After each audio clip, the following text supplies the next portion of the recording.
एतत् संसूचितं ब्रह्म तापत्रय चिकित्सितां यदीश्वरे भगवती कर्म ब्रह्मणि भावितम्। हे ब्राह्मण व्यासदेव, विद्वानों द्वारा यह निर्धारित हुआ है कि समस्त कष्टों तथा दुखों के निवारण का सर्वोत्तम उपचार यह है कि अपने समस्त कर्मों को पूर्ण पुरुषोत्तम भगवान की सेवा में समर्पित कर दिया जाए।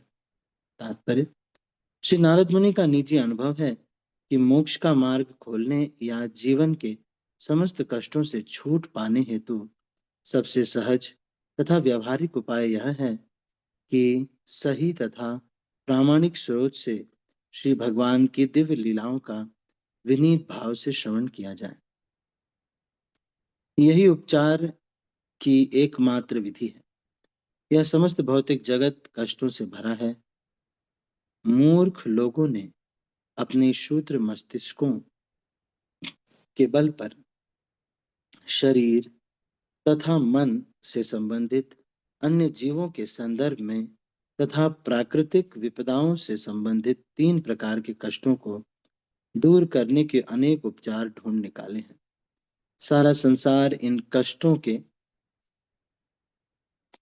से उबरने हेतु कठिन संघर्ष कर रहा है, किंतु लोग यह नहीं जानते कि श्री भगवान की अनुमति के बिना किसी योजना या उपचार से वांछित शांति एवं संतोष प्राप्त नहीं किया जा सकता।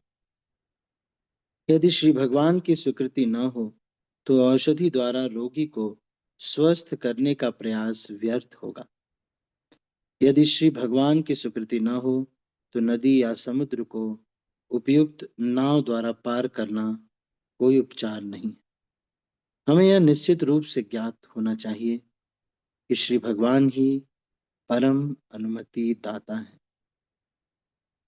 अतएव अंतिम सफलता के लिए या सफलता के मार्ग के अवरोधों से मुक्ति पाने हेतु हमें अपने समस्त प्रयास श्री भगवान को समर्पित करने चाहिए। श्री भगवान सर्वव्यापी, सर्वशक्तिमान तथा सर्वज्ञ हैं। वे समस्त अच्छे या बुरे फलों के परम स्वीकृति दाता हैं। अतएव हमें चाहिए कि हम अपने समस्त कर्म श्री भगवान की कृपा को समर्पित करें और उनका निर्गुण ब्रह्म, अंतर्यामी परमात्मा या पूर्ण पुरुषोत्तम भगवान के रूप में स्वीकार करें। फिर चाहे हम जो भी हों, हमें प्रत्येक वस्तु श्री भगवान की सेवा में समर्पित करनी चाहिए। यदि कोई विद्वान, विज्ञानी, दार्शनिक, कवि इत्यादि है तो उसे श्री भगवान की श्रेष्ठता स्थापित करने हेतु अपने ज्ञान का उपयोग करना चाहिए। जीवन के प्रत्येक क्षेत्र में श्री भगवान की शक्ति का अध्ययन करने का प्रयास करो, न तो उनका बहिष्कार करो और न ही अल्प ज्ञान संग्रह करके उनके समान बनने या उनका स्थान ग्रहण करने का प्रयास करो। यदि कोई प्रशासक, राजनीतिज्ञ, योद्धा इत्यादि है तो उसे राजधर्मिता में श्री भगवान की सर्वश्रेष्ठता स्थापित करने का प्रयत्न करना चाहिए। उसे अर्जुन की तरह श्री भगवान के लिए युद्ध करना चाहिए। प्रारंभ में महान योद्धा अर्जुन ने युद्ध करने से इनकार कर दिया था, किंतु जब श्री भगवान ने उसे समझाया कि युद्ध करना आवश्यक है तो उसने अपना इरादा बदल दिया और श्री भगवान की प्रसन्नता के लिए युद्ध किया। इसी प्रकार यदि कोई व्यापारी है, उद्योगपति है या किसान है तो उसे अपनी गाढ़ी कमाई श्री भगवान के लिए खर्च करनी चाहिए। सदैव यही सोचना चाहिए कि जितना भी संचित धन है वह श्री भगवान की संपदा है। संपदा को भाग्य की देवी माना जाता है और श्री भगवान तो श्री नारायण या लक्ष्मीपति हैं। अतएव लक्ष्मी को भगवान श्री नारायण की सेवा में लगाने का प्रयत्न करो और सुखी बनो। जीवन के प्रत्येक क्षेत्र में श्री भगवान की अनुभूति करने का यही रास्ता है। अंततः सर्वोत्तम बात तो यह होगी कि समस्त भौतिक कार्यों से छुटकारा पाकर अपने आप को श्री भगवान की दिव्य लीलाओं के श्रवण में लगाया जाए। किंतु ऐसा अवसर प्राप्त न होने पर मनुष्य को चाहिए कि वह जिन जिन वस्तुओं के प्रति आकर्षित है उन्हें वह श्री भगवान की सेवा में लगाने का प्रयास करे।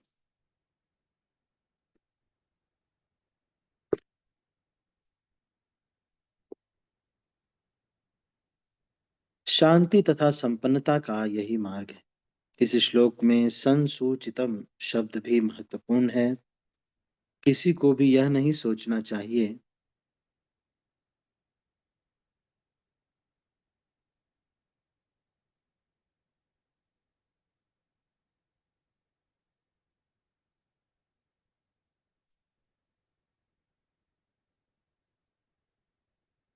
कि श्री नारद मुनि की अनुभूति मात्र एक बाल कल्पना थी। ऐसा नहीं, इसकी अनुभूति कुशल तथा प्रकांड विद्वानों ने की है और संसूचितम शब्द का यही वास्तविक आशय है। तो इस तात्पर्य में श्रील प्रभुपाद 3 प्रकार के कष्टों के बारे में बता रहे हैं और ये कह रहे हैं कि भगवान की लीलाओं का श्रवण करना यही इन कष्टों का उपचार है। लेकिन भौतिक जगत में कष्टों का उपचार अनेक प्रकार से ढूंढा जाता है। आप बता सकते हैं कोई उपचार? कष्ट है वो 3 प्रकार के, आध्यात्मिक, आदि भौतिक, आदि दैविक क्लेश। कोई क्लेश कष्ट आया तो उसका भौतिक तरीके से क्या उपचार व्यक्ति निकालता है? जैसे एक उदाहरण देता हूँ आपको। जैसे कोई अगर बुढ़ा होने लगता है तो आजकल लोग हेयर डाई लगा लेते हैं और वो क्या बोलते हैं, दांत टूट जाता है तो वो नया कुछ वो लगा लेते हैं ना, दांत लगा लेते हैं। तो आप बता सकते हैं ऐसे ही कौन उपचार, कोई उपचार आजकल के जमाने में नए उपचार कौन कौन से हैं आजकल?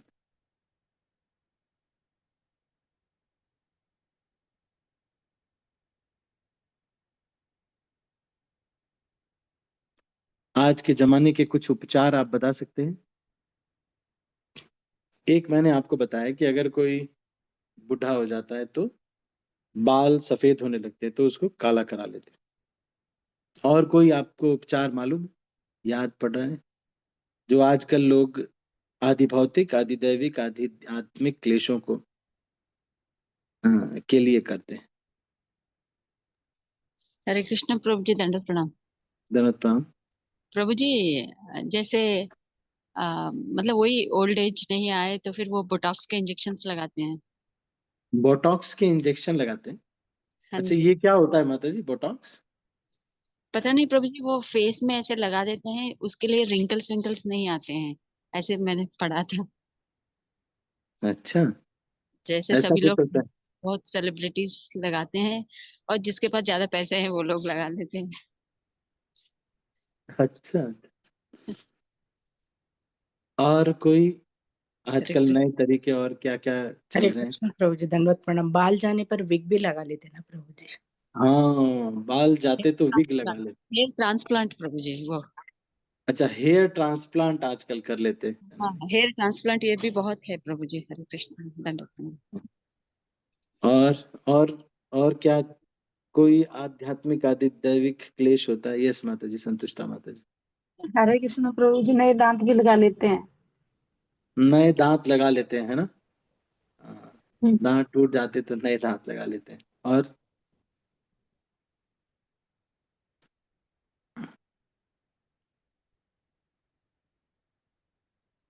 जैसे देखो, अ, जो बूढ़े होने लगते हैं उसका एक वो है। और भी जैसे आध्यात्मिक क्लेश तो कोई आजकल भौतिक तरीके से भी उसको सॉल्व करने का प्रयास करते हैं। किसी को अ, अ, अ, तो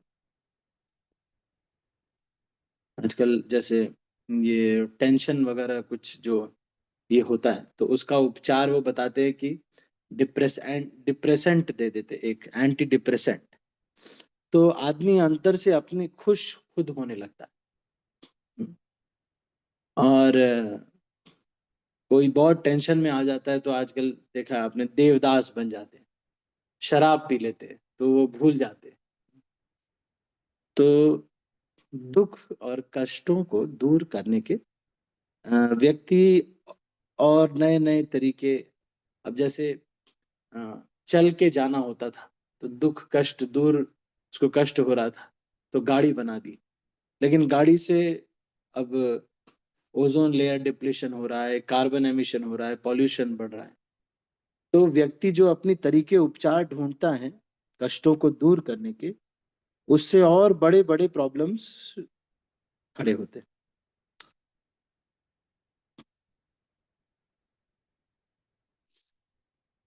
फिर एक और शब्द यहाँ पे आया है, भगवान परम अनुमति दाता हैं। परम अनुमति दाता मतलब भगवान सारी चीजों में भगवान की अनुमति के बिना नहीं हो पाएगा कुछ भी। फिर उसके बाद ये बता रहे हैं, इसको मैं दोबारा पढ़ता हूँ। सर्वोत्तम बात तो यह होगी कि समस्त भौतिक कार्यों से छुटकारा पाकर अपने आप को भगवान की दिव्य लीलाओं के श्रवण में लगाया जाए। अच्छा एक बात बताइए, कोई कार्य भौतिक है या आध्यात्मिक है, ये कैसे पता चलेगा?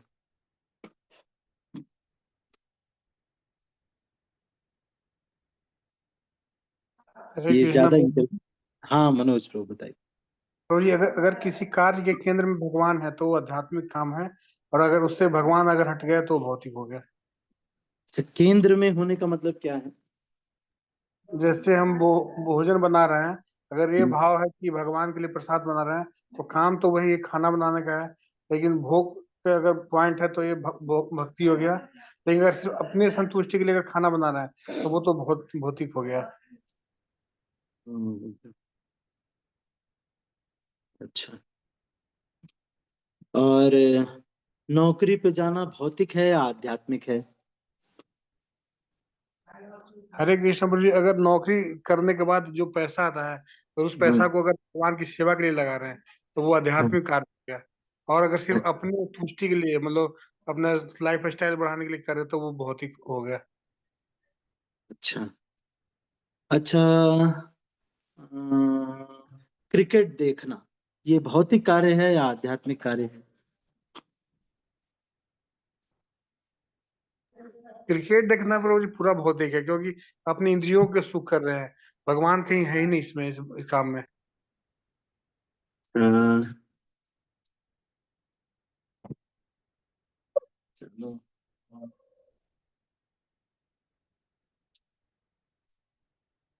और मैं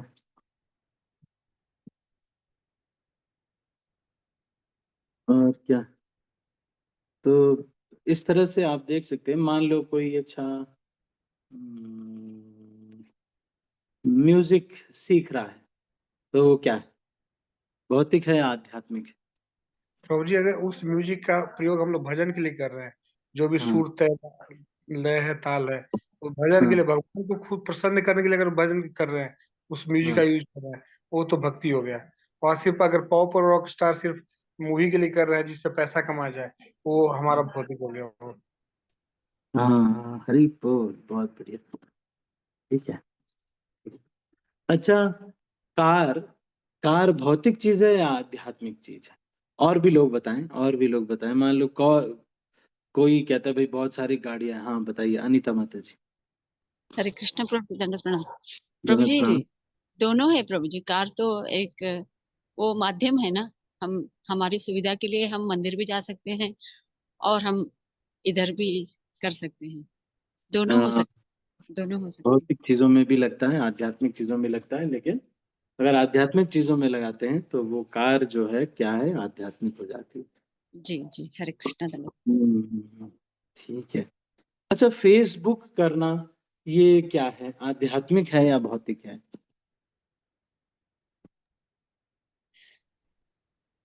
और कोई बताए, और कोई? मैं देखो, स्नेहा माता जी फेसबुक कर रहे हैं तो वो आध्यात्मिक है या भौतिक है माता जी? कभी कभी आते हैं स्नेहा माता जी, हैं? स्नेहा माता जी, ये जो फेसबुक करते हैं ये भौतिक कार्य है या आध्यात्मिक कार्य है माता जी? अनम्यूट करना होगा आपको। एक मिनट में कमांड देता हूँ आपको। फिर से एक बार मेरा प्रश्न है, फेसबुक कर रहे हैं ना, तो ये क्या है, भौतिक है या आध्यात्मिक है? फेसबुक, फेसबुक क्या है? चलो अनीता माता जी आप बताइए। हरे कृष्ण प्रभु जी, दंडवत प्रणाम। प्रभु जी, हम्म। वैसे तो ये भौतिक है प्रभु जी, फेसबुक या इंस्टाग्राम जो भी है सब भौतिक है। लेकिन हम हम्म। इसमें हम हमारा मंदिर के कार्यक्रम, कुछ ऐसे इवेंट्स और कीर्तन ऐसे पोस्ट करेंगे ना, ये तो सब स्प्रेड हो जाएगा। हाँ ठीक है, ये ऐसे यहाँ हो रहा है, ये ऐसे हो रहा है, तो फिर ये भी स्प्रेड हो जाएगा। तो ये भी आध्यात्मिक हो सकता है प्रभु जी। इसके जरिए हम ये भी, ये जो मीडिया है ना, ये बहुत जल्दी फैल जाता है। तो हम लोग ये इसको आध्यात्मिक से हम यूज कर सकते हैं। Why don't we use like आध्यात्मिक में? अरे हरे बोल। कृष्ण धन्यवाद प्रणाम ठीक है, प्रभु जी। सब लोग को अभी बहुत अंडरस्टैंडिंग। अच्छा, मार पिटाई, मार पिटाई भौतिक है या आध्यात्मिक है? मतलब किसी को पिटाई कर रहे हैं आप, पिटाई करना भौतिक है या आध्यात्मिक है? हाँ प्रीतिका माता जी, मान लो आपके हॉस्टल में कोई दूसरी माता जी मिल गया, आपने उनको बढ़िया से पिटाई कर दी। मतलब ऐसे नहीं कह रहे, पर जस्ट इन केस, अगर मार पिटाई करना भौतिक है या आध्यात्मिक है, कौन बताएगा? हरे कृष्ण प्रभु जी। हाँ, अरे यस अगर माता जी। भक्तों के विरोध भगवान के विरोध करो तो पिटाई करने में कोई बुराई नहीं है प्रभु जी। भक्त और भगवान के बारे में बुराई बोलेंगे ना तो पिटाई भी कर सकते। अगर कुछ नहीं बोले तो पिटाई करना वो भौतिक हो जाता है। अपने हाँ पर्सनल के लिए अगर आ गए तो वो भौतिक हो जाता है। पर जैसे हाँ प्रभुपाद जी है कृष्णा के ऊपर कुछ कुछ की गलत बोलते, ऐसे लोगों को पीटना कोई गलत नहीं, मैं समझती। हाँ, बहुत अच्छा, वेरी गुड वेरी गुड। तो अहिंसा परमो धर्मः, धर्म हिंसा तथैव च। अहिंसा परम धर्म है, लेकिन धर्म के लिए हिंसा करना, या भाई जो 6 प्रकार के आतताई हैं, कोई हमारे घर प्रॉपर्टी को हड़पता है, हमारे घर में आग लगाता है, हमारी पत्नी को कुछ करता है, और पत्नी बेटी या बहन को कुछ करता है, और हमें मारने के लिए आता है, या फिर तो जान से मारने का कुछ करता है। इस तरह से जो 6 प्रकार के ऐसे आतताई बताए गए हैं, 6 टाइप्स ऑफ एग्रेसर्स बताए गए।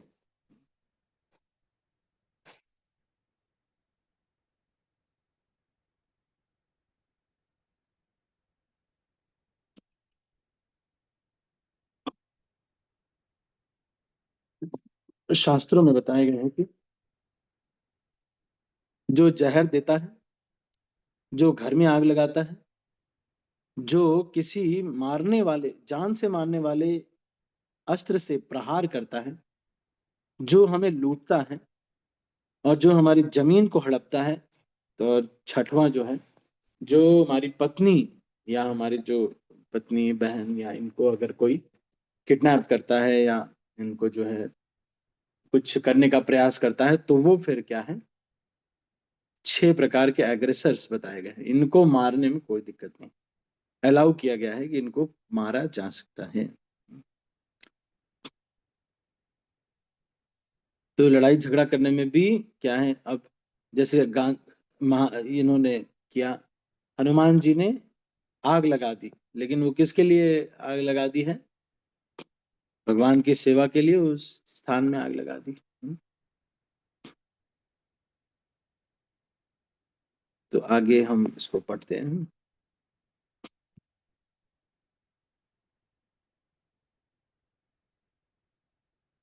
तो यहाँ पे कह रहे हैं कि सर्वोत्तम बात तो यह होगी कि समस्त भौतिक कार्यों से छुटकारा पाकर अपने आप को श्री भगवान की दिव्य लीलाओं के श्रवण में लगाया जाए, जैसे आप लोग कर रहे हैं कि सब कुछ चल रहा है, भौतिक कार्य चल रहा है, लेकिन आए, लॉग इन कर लिया और अभी 1 घंटे भागवतम पढ़ रहे हैं। लेकिन किंतु ऐसा अवसर प्राप्त न होने पर मनुष्य को चाहिए कि वह जिन जिन वस्तुओं के प्रति आकर्षित है उन्हें वह भगवान की सेवा में लगाने का प्रयास करे। तो जो भी चीजों से व्यक्ति को आसक्ति है उसको भगवान की सेवा में उसको लगाना चाहिए। शांति तथा संपन्नता का यही मार्ग है। आगे अगला श्लोक पढ़ते हैं। अच्छा, इससे पहले हम श्रीधर स्वामी की जो टीका है उस पे हम थोड़ा सा देख लेते हैं क्या उसमें कह रहे हैं।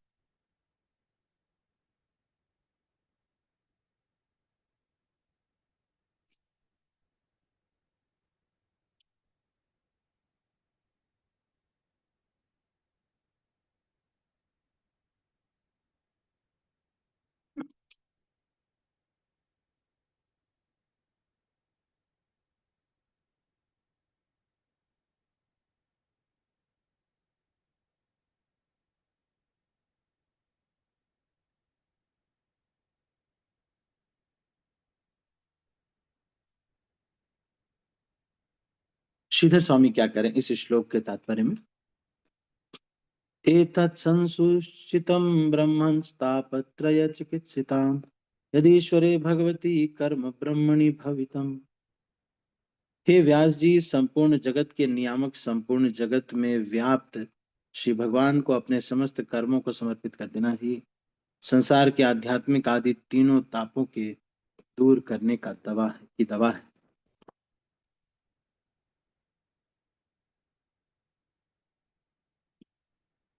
एतत् इत्यादि इस श्लोक के द्वारा इसके साधन भूत धर्म के रहस्य को सूचित किया गया।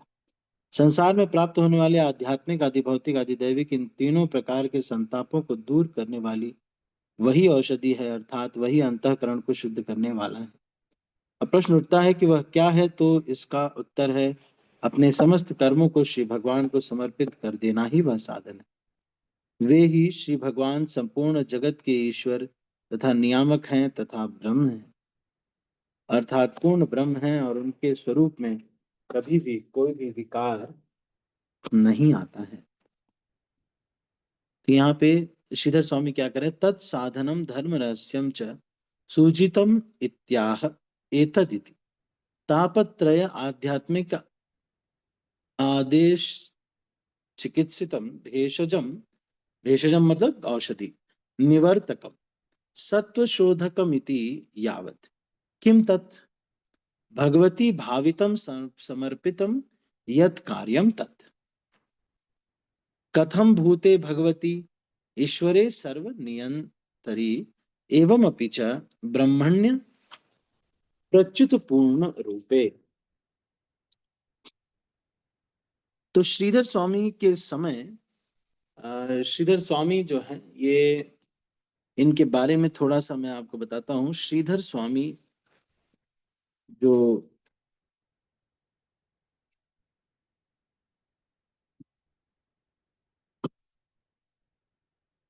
भागवत भावार्थ दीपिका जो इनका टीका है, ये सबसे पुरानी टीका है श्रीमद् भागवतम के ऊपर जो हम पढ़ रहे हैं, श्रील प्रभुपाद की टीका के साथ।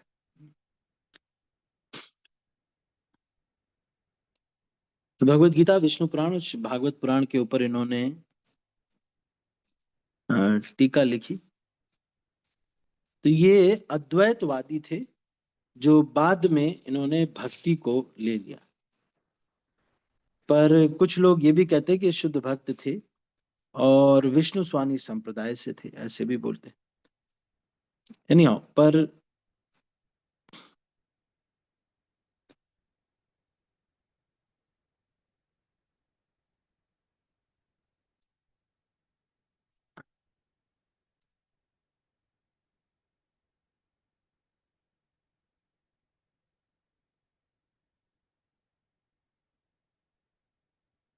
श्रीधर स्वामी के बारे में चैतन्य महाप्रभु कहते हैं कि ये सबसे श्रेष्ठ टीका है।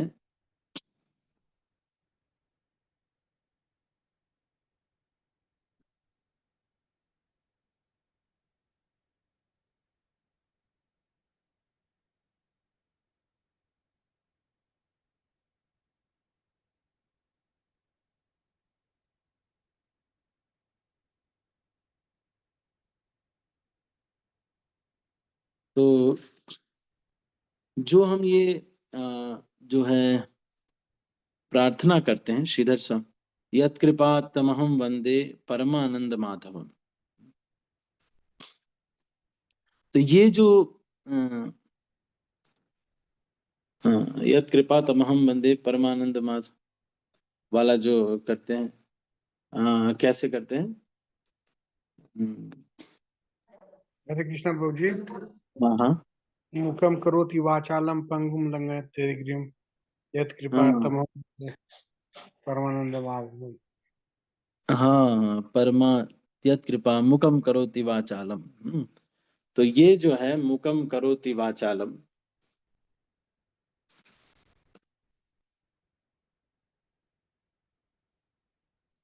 इसमें श्रीधर स्वामी अपने गुरुजी को ही वो करते हैं।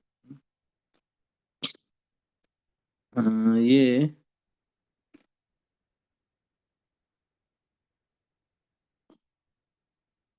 इसमें वैसे इसको देखते हैं थोड़ा सा, चैतन्य चरितामृत में ये आ रहा है।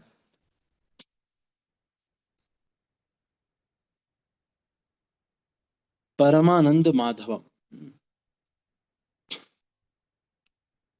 तो ये जो है ये ये भावार्थ दीपिका से ही लिया गया है। श्रीमद् भागवतम की जो टीका है श्रीधर स्वामी की, भागवतम 1.1.1 की जो टीका है उस पे श्रीधर स्वामी की टीका से ये लिया गया है। मुकम करोति वाचालम पंगुम लंघायते गिरिम यत् कृपा तमहम वंदे परमानंद माधवम। तो ये अपने गुरु जी को कह रहे हैं, है ना? इसका अर्थ तो लेकिन ये लोग यही करते हैं कि परम आनंद, हे माधव जो कि परमानंद हैं, लेकिन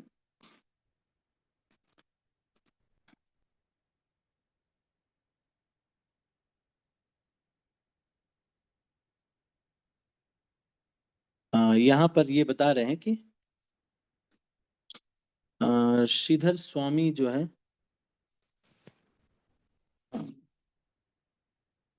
यहाँ पर ये बता रहे हैं कि इनके जो गुरु थे वो थे परमानंद जी। तो उनको ये इंगित करके ये कह रहे परमानंद माधवम, ये बोल रहे हैं। तो ये भावार्थ दीपिका से ही है। श्री स्वामी जो है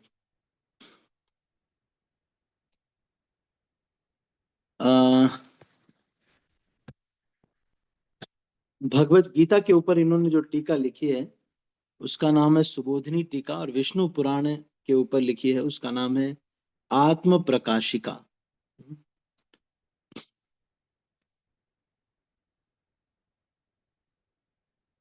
और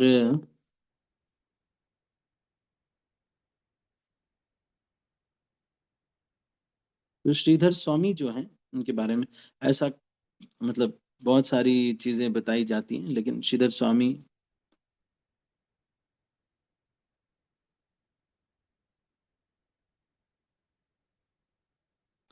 के बारे में एक और चीज बताया जाता है कि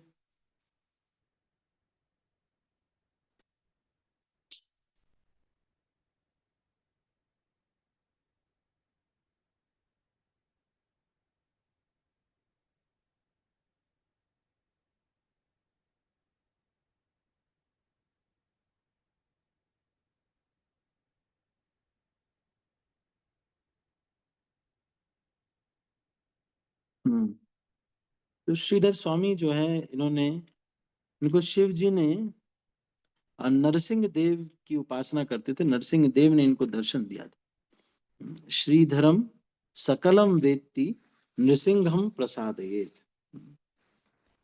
श्रीधरम सकलम वेत्ति, तो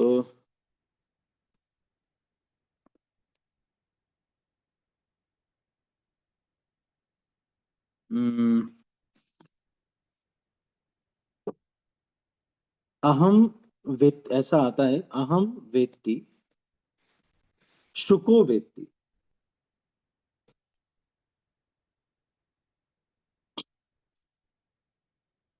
तो ये मध्यलीला के में शिला प्रभुपाद ये बता रहे हैं, तात्पर्य में ये आता है।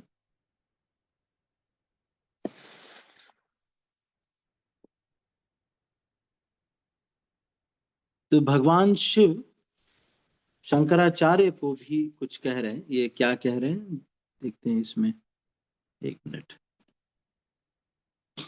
शिव जी शंकराचार्य को कह रहे हैं, श्रीमद् भागवतम के ऊपर उन्होंने, शंकराचार्य ने टीका नहीं लिखी। क्यों नहीं लिखी? सब चीज के ऊपर, सारे उपनिषदों के ऊपर, ब्रह्म सूत्र के ऊपर, भगवत गीता, पुराण, सबके ऊपर लिखी, लेकिन उन्होंने श्रीमद् भागवतम के ऊपर टीका नहीं लिखी। शंकराचार्य लिखना चाहते थे श्रीमद् भागवतम के ऊपर टीका, लेकिन शिव जी खुद ही आए और उन्होंने कहा कि अहम वेत्मि शुको वेत्ति व्यासो वेत्ति च नारद श्रीधरम सकलम वेत्ति नृसिंहम प्रसादयेत।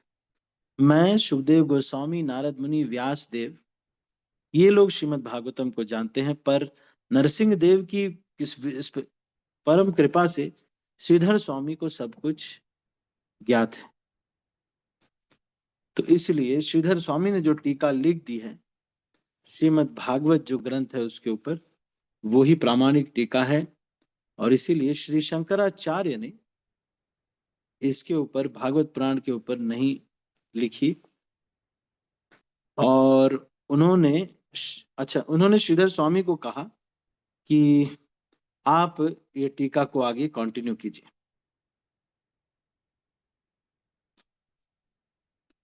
अहम वेत्ति शुको वेत्ति व्यासो वेत्ति न वेत्ति वा श्रीधरम सकलम। तो ये जो है शिव जी खुद शंकराचार्य को ये बताते हैं।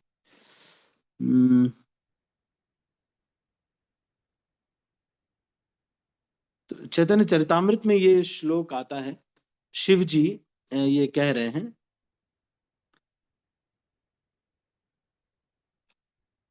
कि अहम वेद्मि शुको वेत्ति व्यासो वेत्ति न वेत्ति वा भक्त्या भागवतम ग्राह्यम न बुद्धया न च टीकया। भक्ति करके, जो नवधा भक्ति है उसका पालन करके भागवत समझ में आती है, न ही इंटेलेक्चुअल पढ़ाई करने से और समझ में आती है, खूब सेवा करने से समझ में आती है, भगवान की सेवा करने से समझ में आती है। ये जो भागवत है ये इससे नहीं समझ में आती कि भक्त जो है ये बुद्धि से या फिर टीका करने से नहीं समझ में आती है।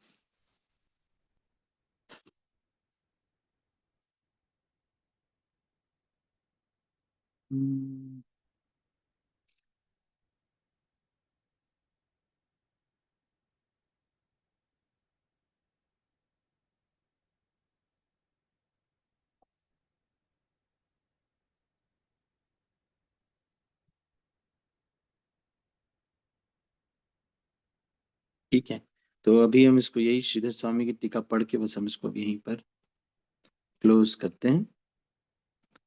तो हमने ये आज जो है ये यहाँ तक इसको चर्चा किया, से ये 33वें श्लोक से आगे की चर्चा हम कल करेंगे। ठीक है, तो श्रीधर स्वामी के बारे में थोड़ा सा हमने चर्चा भी कर लिया। श्रीधर स्वामी के बारे में ऐसा बोलते हैं कि वो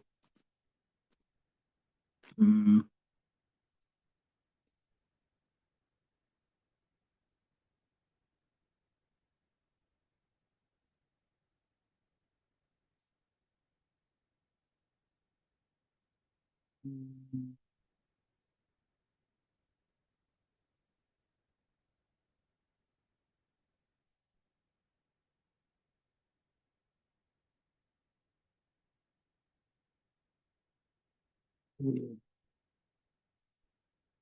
इसमें अभी नहीं आ रहा है।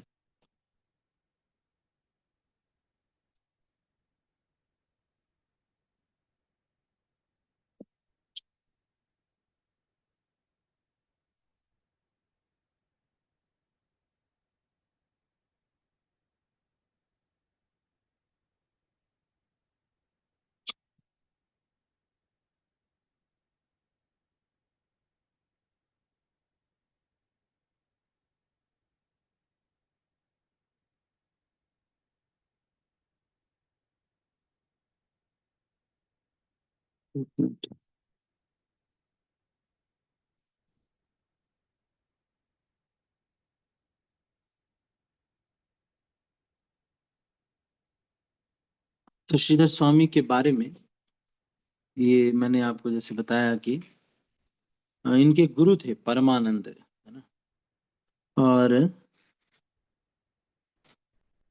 बहुत समय तक ये गोवर्धन मठ के जगन्नाथपुरी के हेड रहे। और बचपन में इनका विवाह हो गया था, इनको एक पुत्र था।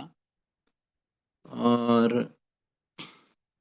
लेकिन श्रीधर स्वामी को संन्यास लेना था, तो पुत्र को कौन देखेगा। लेकिन जो बेटा था वो भी बहुत बड़ा स्कॉलर था, तो कौन परिवार को देखा ऐसा सोच रहे थे। एक दिन उन्होंने देखा कि एक छिपकली ने बच्चा दिया, और फिर वो छिपकली चली गई और उस बच्चे ने पास में ही एक कीड़ा था उसको खा लिया। तो उससे उनको लगा कि भगवान सबकी व्यवस्था करते हैं, और फिर उन्होंने संन्यास ले लिया।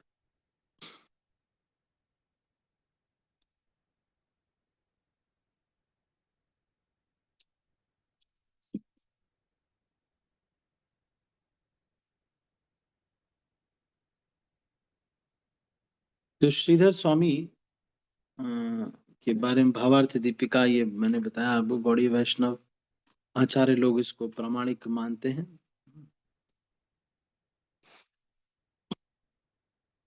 चैतन्य महाप्रभु ये कहते थे कि जो भी श्रीधर स्वामी को नहीं फॉलो करते हैं वो लोग, फिर उनकी टीका सही नहीं है। श्रीधर स्वामी तो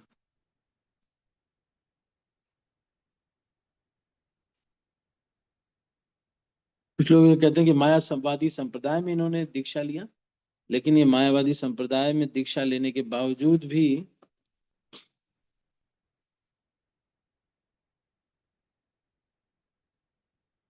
कुछ लोग ये कहते हैं कि एक दंड इन्होंने संन्यास लिया था, लेकिन आ,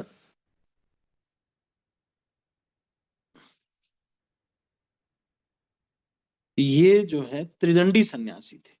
मतलब शंकर संप्रदाय में ये लिया था दीक्षा इन्होंने, लेकिन लेकिन ये जो है त्रिदंडी सन्यासी थे, एक दंड सन्यास नहीं था इनका। भक्ति सिद्धांत रे ठाकुर ये कहते हैं कि ये एक दंड सन्यास नहीं, ये त्रिदंड सन्यास था।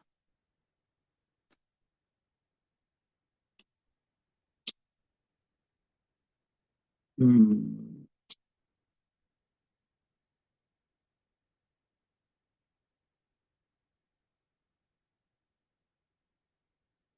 तो ठीक है, तो ये यहीं तक हम इसको क्लोज करते हैं। अभी आप सब भक्तों का बहुत बहुत धन्यवाद। इसके बारे में और विस्तार से चर्चा की जा सकती है, इसको अभी हम यहीं पर क्लोज करेंगे।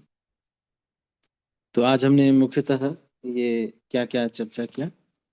सबसे पहले तो ये चर्चा किया कि किसी भी कार्य को भौतिक और आध्यात्मिक कैसे बनाया जाता है, और फिर हमने ये चर्चा किया कि कितना भी इधर उधर उपचार ढूंढने का प्रयास करो, लेकिन वो उपचार से ये तीनों क्लेश जो मिल रहे हैं वो खत्म नहीं हो।